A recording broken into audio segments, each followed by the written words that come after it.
I love this stuff. We are so excited to speak with you. Thank you for making some time for GALvanize. We know that you're a longtime galvanizer. You're one of our first and favorite of the alumni. Thank you for doing that, and thank you for being such an inspiration for so many of our women and so many of the young men. First of all, I'm gonna hold on to the fact that you said I'm a favorite. There's a lot that's come through this thing, so I'm gonna brag to some of my buddies. For us, everything was always labeled baby A and baby B because Amanda Brittany, and she was first and I was second.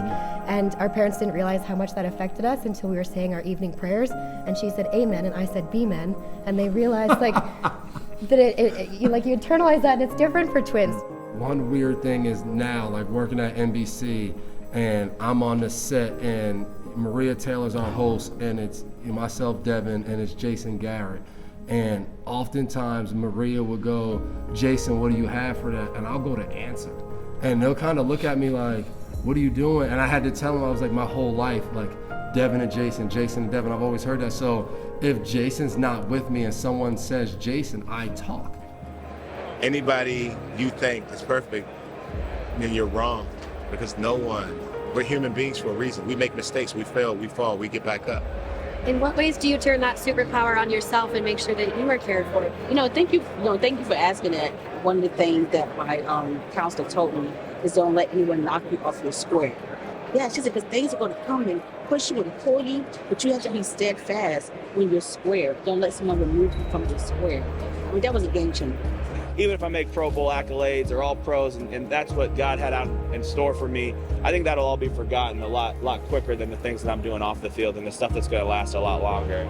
Why not give my blessings back to others and help people? Because you never know what people got going in their life. So as long as I can use my platform, because this is way bigger than football, like actually giving kids backpacks, stuff like that stuff I'll remember forever. That's more memorable than any game I'll ever play in. We always look at these men as gladiators on the football field and what they do. We watch their highlights. We're like, they are amazing. But we don't always see what they're doing off the fields. We need more of that in our worlds.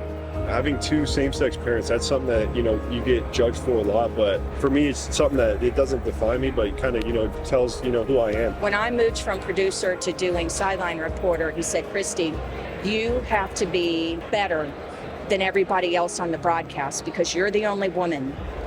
And most of radio listening is passive. And so when you're the only female, your voice sounds so different that people pay attention. It's not fair, but that's the way it is. This is emotional for me. When my dad was on his deathbed, we had that deep talk. You were going to do great things in the NFL. This was way before I was a general manager. He said, but one thing I want you to do, which I wish I would have done more of, you be yourself every step of the way. Man, you guys are right. You get emotional when you talk about this stuff. When you have moments like this and you talk about it, you're like, man, I should call her on the way home from I hope you do. I hope you do. Yeah. Let her know that you've been thinking about her. I will.